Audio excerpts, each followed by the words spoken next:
Inclusive, na abertura da Copa, houve algumas referências ao Quetzalcoatl, que é a serpente de penas voadora, né? Que também tem esse conceito de morder o próprio rabo. Já que você citou o Ouroboros, e que é a serpente que morde seu próprio rabo, né? E às vezes ela aparece até com a simbologia do símbolo do infinito, como se fosse um 8 deitado. Explica, de onde aparece, de onde vem esse Ouroboros? É de alguma cultura, alguma religião? Se o Homer puder achar essa imagem da cobra mordendo o próprio rabo, né? Então, ela aparece em vários livros, vários escritos, né? Então, o Ouroboros ele tem uma conexão muito forte aqui também com os Incas e os Maias, né? Com toda essa simbologia mexicana, né? Que a gente conhece. Inclusive, na abertura da Copa, houve algumas referências ao Quetzalcoatl, que é a serpente de penas voadora, né? Que também tem esse conceito de morder o próprio rabo. Lembra um pouco, Vilela, inclusive eu olhando ali o desenho da chegada, lembrei daquela tipografia esqueci o nome do deus grego ali, do deus egípcio, do deus indiano, vou falar agora, que é o deus da destruição, Shiva. É o Shiva Nataraja, né? Que ele aparece dentro de um círculo, né? Então, o Ouroboros, ele vai representar a cobra que come o seu próprio rabo, com a ideia de a união entre Eros e Thanatos, né? O princípio da construção, o princípio da destruição, a vida que vem pela morte, né? O sucessivo ciclo da vida e da morte, da destruição e da reconstrução, que é representado também por Shiva, né? Shiva também, conforme Oppenheimer celebrizou, né? Isso aparece no filme do Christopher Nolan, Shiva é o destruidor de mundos. Então ele vem em cada ciclo ali trazendo essa reconstrução, né? Isso tem a ver dentro do calendário indiano com Kali Yuga, né? Que é a era de Kali, que a Kali é a esposa de Shiva, que vem trazer essa destruição e a reconstrução. Agora, Vilela, o que é interessante, eu não sei se a galera já comentou essa semana isso aqui no Inteligência Limitada, mas a gente teve a morte do cantor, né? O Oliver Tree, que faleceu aqui no Brasil num acidente de helicóptero, né? E já que você... Vamos falar sobre isso. A gente falou um pouco ontem no jornal, mas bizarro, né, cara? O que você tem para contar? Quais são as ligações? O que é muito estranho é que em vários clipes dele, como no clipe Hurt e no clipe Flowers, existe cenas em que ele morre e junto com carros pegando fogo, né? Ele tinha uma obsessão por representar nos clipes a própria morte, falar sobre a própria morte. Inclusive nesse clipe Hurt ele fala: eu vendi minha alma, meu dia vai chegar, alguma coisa assim. É bem tenebrosa a letra, né? E aí você vê as imagens de carros pegando fogo e ele morto junto com o carro ali. E os helicópteros colidiram lá no Recreio dos Bandeirantes e caíram em cima de uma concessionária de carros elétricos e os carros pegaram fogo. Então foi uma coincidência tenebrosa. E nesse clipe ele aparece crucificado. Eu mandei a imagem pro Homer, não sei se você consegue jogar, Homer, mandei no WhatsApp. Ele aparece num determinado trecho crucificado no guidão de uma scooter, porque ele era competidor de scooter, e uma vez ele estava na competição descendo a rampa, a rodinha do scooter bateu numa pedra e ele capotou, quebrou os 2 pulsos, teve concussão e tal. Isso foi um ponto muito importante ali na carreira dele, que foi a época que ele teve que parar de competir, né, de competição de scooter. Ele ficou em casa e ele começou a compor músicas, né, e ele migrou para a parte musical a partir disso. E aí, nessa cena que ele aparece crucificado ali no guidão do scooter, atrás dele aparece um Ouroboros, né? E é muito curioso porque ele era norte-americano e o clipe foi gravado na Ucrânia, né? Então ele achou um Ouroboros ali, ou produziram uma imagem do Ouroboros ali, que tem a ver com esse negócio de morte e ressurreição, né? E se reinventar num novo personagem. Então, assim, são coincidências estranhas aí desse mundo da indústria fonográfica, né? Então, voltando para o filme, outra coisa interessante que a gente vê no filme é que... o pessoal colocou a imagem ali. Não sei se você consegue ver, Vilela. Você tá vendo? Tô vendo sim. Tô vendo. Tá vendo que ele tá crucificado ali com um prego na mão e atrás, numa ponte ali, tem o desenho da serpente acima da cabeça dele ali. Cara. Exatamente o Ouroboros que o Homer colocou. Então, eu só citei isso por causa da coincidência, que você citou o Ouroboros e E eu tava falando sobre essa imagem essa semana, né? Foi um negócio que chocou o mundo. E aí tem várias histórias, né, Vilela? Ele tava em litígio com a sua gravadora, Atlantic Records, né? E aí existe uma recorrência de vários cantores que, logo depois de começarem a ter briga com a gravadora, apareceram mortos, o avião caiu, o helicóptero caiu. Então, são coisas estranhas, né? E num dos clipes dele, que é o clipe Flowers, ele aparece também entre dois helicópteros, né? Tem uma escada, ele sobe essa escada ali, fica no meio dos dois helicópteros, e isso é estranho porque o último clipe que ele divulgou tem toda uma simbologia de aeronaves. Ele aparece vestido de comandante, assim, de piloto de avião, né? E ele no meio de dois helicópteros, né? Então são coincidências sinistras e macabras, né?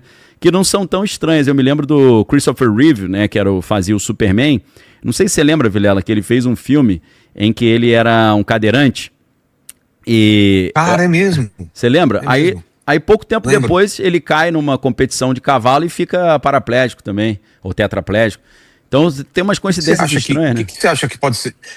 Vamos chamar de coincidência ou é como se algumas coisas tivessem pré-determinadas ou tivessem alguma chance muito grande de acontecer, e por algum motivo essas pessoas experimentam isso, esse vislumbre do futuro. Porque a gente vê também antes da morte dos Mamonas, um dos integrantes, antes de entrar no avião, fala, brincando que vai cair, que pode ser isso e tal. Isso não é uma coisa tão incomum assim das pessoas brincarem ou vislumbrarem alguma coisa no futuro, né? O ser humano de alguma forma teria acesso a algo que não aconteceu. Na verdade, eu acho que você tá tendo acesso você tá lendo a minha mente aqui, porque você falou do Ouroboros, eu tinha acabado de falar nas minhas lives no meu canal, e você falou do Mamonas, eu falei do Mamonas ontem, porque um número que aparece muito nos clipes desse Oliver Tree, que faleceu, é o número 1406. Isso é muito estranho. O número 1406. 1406. E ele morreu no dia 14 de junho. Nossa. Aí você fala, isso. Não, isso eu não sabia. Caramba. Na verdade, deixa eu corrigir aqui, Vilela. Não é nos clipes do Oliver Tree, é nos clipes do argentino que estava junto com ele, que é o Gaspi, que morreu junto com ele no acidente. O cara tinha esse número, aparecia em vários clipes do cara. E se você pega os clipes dele, os clipes não, porque ele era ator, ele fazia sketches, né? O Gaspi, que é o Gaspar lá, o ator argentino que morreu lá no Recreio do Bandeirante, no mesmo helicóptero que o Oliver Tree, que era o Alien Boy, tava. E se você pega clipes dele, assim, por exemplo, como você bota no minuto 14 minutos e 6 segundos, aparece a imagem dele morrendo. Entendeu?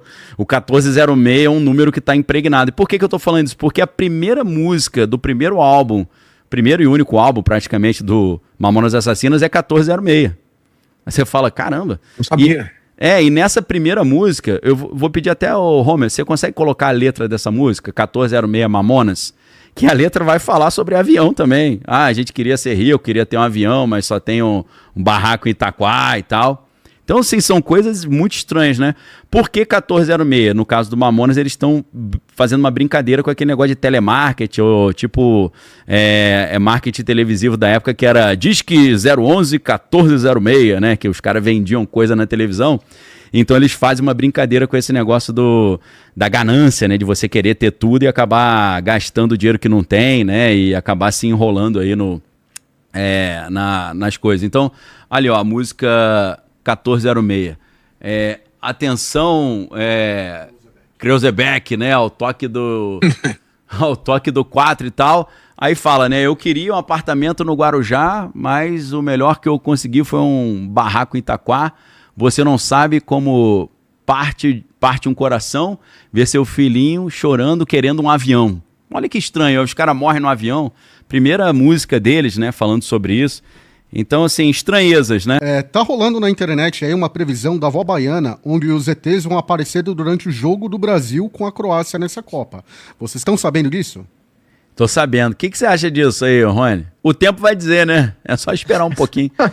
Eu acho extremamente pouco provável, mas se ela acertar, Essa mulher vai ganhar aí 1 bilhão de seguidores, né? Vai Então, superar uma aposta ali que o você- Mike Leão. É, aquela aposta que você tem pouca chance de ganhar, mas se você ganhar é alto ganho, né? Altíssimo ganho. Então, vai virar um Mike Leão aí 100.0, né?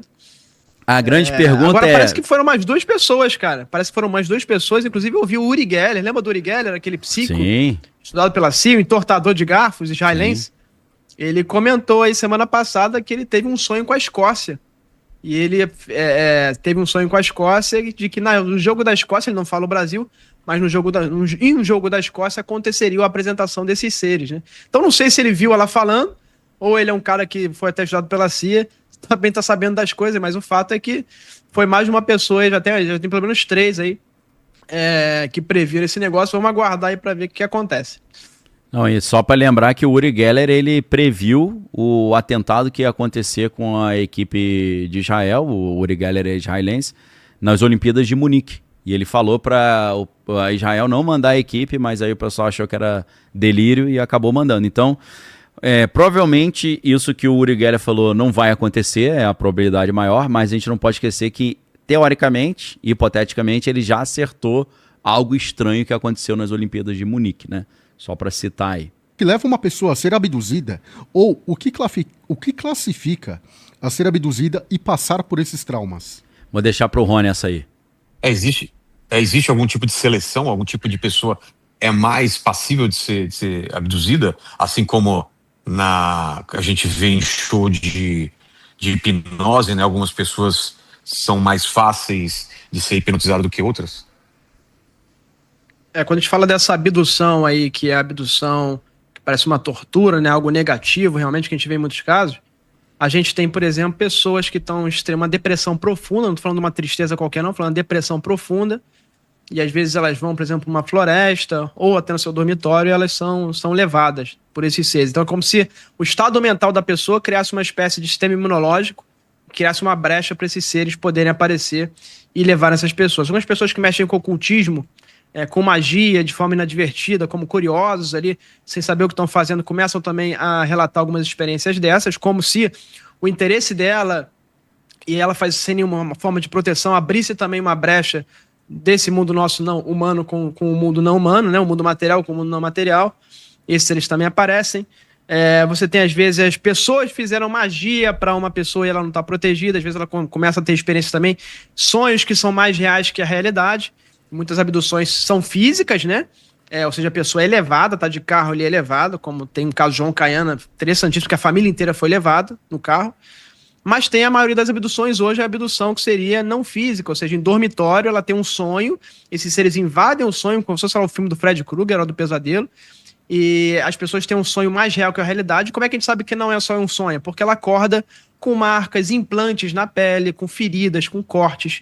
Então, uma experiência não física que tem uma consequência física. Às vezes, pessoas que tomam de forma inadvertida ayahuasca, LSD, cogumelos, coisas que colocam a pessoa no estado alterado de consciência, e a pessoa já estando ali, às vezes as pessoas vão buscar cura, vou fazer uma ritual de ayahuasca para buscar uma cura, ela começa também a ter uma chance de ser visitado por esses seres que seriam seres negativos. Enfim, tem algumas portas que são abertas, como eu falei, que criam brechas, como se fosse um sistema imunológico espiritual da pessoa, que esses seres conseguem invadir e conseguem entrar na mente, e aí a partir daquele momento cria uma conexão permanente com a pessoa, eles conseguem sempre voltar nela, né? Às vezes quando colocam um desenho em forma de sigilo, ou colocam um implante, que é geralmente o que acontece, é como se esse símbolo físico fosse um símbolo que fizesse com que esses seres sempre conseguissem voltar e criar uma conexão permanente com o alvo, e a pessoa vai conta para as pessoas, ninguém acredita, as pessoas começam a fazer piadas, isso tudo cria um aprofundamento da experiência mental, ela já está em depressão, e acontece a experiência dessa, ninguém acredita nela, e ela vive como se fosse uma realidade virtual, né? Como se fosse de fato um filme do Fred Krueger, as pessoas começam a ter as suas mentalidades, as suas mentes corroídas, e parece que é isso que alguns desses seres negativos querem no final do dia, né? Que corroe as almas de fato das pessoas. Ô, Homer, deixa eu só fazer uma perguntinha pro Vilela aqui. Vilela, a avó baiana... Bora. A avó baiana falou que durante o jogo do Brasil com a Escócia, dia 24 de junho, em Miami, as naves extraterrestres aparecerão sobre o estádio. Ela falou que isso veio nos sonhos. A nave vai causar pânico, correria e abdução de jogadores. Cara, Neymar vai ser abduzido, Vini Júnior também, e vários torcedores. Milhares de pessoas o seriam quê? levadas. Torcedores? Torcedores também. Eu vou estar lá. Então, isso que eu ia te perguntar, Vilela. Você estará nesse jogo? Eu estarei nesse jogo, mas não estarei nesse bonde da abdução. Então, não contem comigo, alienígena. Ô, pessoal, Vai a ser, gente... ó, eu se não tentar, vai ter briga. Não vai ser fácil, não. Eu Não já vai tô... achar que eu vou... o Vilela acredita. O Vilela quer... vai não. voltar pra contar a experiência, como é que foi? Então, eu tô preocupado porque a gente já tem que montar aqui um plano de contingência. Porque se o Vilela for levado, Exato. a gente não sabe quando que eles vão devolver o Vilela. Vocês se virem aí, meu irmão, porque eu não posso vir se eu todo for dia não, substituído? tá? A gente tem que combinar uma palavra de segurança aí. Muxo. Muxi. Muxi. Se eu for substituído, como vocês vão saber que eu sou o verdadeiro Vilela? Aí eu te ligo. Se você não atender falando muxi, eu falo, galera, perdemos o Vilela. Perdemos mais um. É uma mensagem muito perigosa de que os alienígenas são maravilhosos, são bonzinhos e que agora eles vão salvar a humanidade e Jesus não é mais o salvador da humanidade, agora são os alienígenas. Esse discurso está sendo preparado já há muitos anos para ser implementado. Então você que é cristão, lembre-se, líderes cristãos nos Estados Unidos estão sendo visitados ali por deputados federais, senadores que tiveram contato com os documentos que eles querem revelar, e esses documentos vão dizer, segundo eles, que a grande revelação que eles estão segurando até agora para não chocar a humanidade é que Deus não existe e os deuses das religiões, na verdade, eram quando alienígenas visitaram o planeta Terra. Meus amigos, na minha singela e humilde opinião, isso é o grande engano do final dos tempos. Como a gente lê no filme lê no livro The Omega Conspiracy, do I.D.E. Thomas, assim como no livro também Space Invaders, do William Schnoebelen, ou no livro Exovaticana, do Thomas Horn. Esses 3 livros aí, se você ler, meu amigo, você vai ficar hiper blindado contra esse engano do final dos tempos. Eles vão dizer que Maria não foi engravidada ali miraculosamente por Deus, mas foi abduzida por alienígenas, os alienígenas fizeram um experimento com ela, e assim como nas abduções que acontecem, muitas mulheres voltam grávidas, Maria também teria voltado grávida dessa inseminação alienígena. Não acreditem nisso. Mesmo que você veja naves paradas em cima do Vaticano, em cima da Casa Branca, isso faz parte, na minha singela e humilde opinião, do engano do final dos tempos. A Bíblia diz em 1 Timóteo 4:1, o Espírito expressamente diz que nos últimos dias muitos abandonarão a fé, dando ouvido a espíritos enganadores e doutrinas de demônios. Então, meus amigos, meu alerta para vocês, tomem muito cuidado, fortaleçam a sua fé e firmem a sua casa na rocha, porque diante disso tudo que está acontecendo, eu creio que o grande engano está chegando. Deus abençoe e Deus proteja vocês e dê a vocês todos uma excelente semana em nome de Jesus.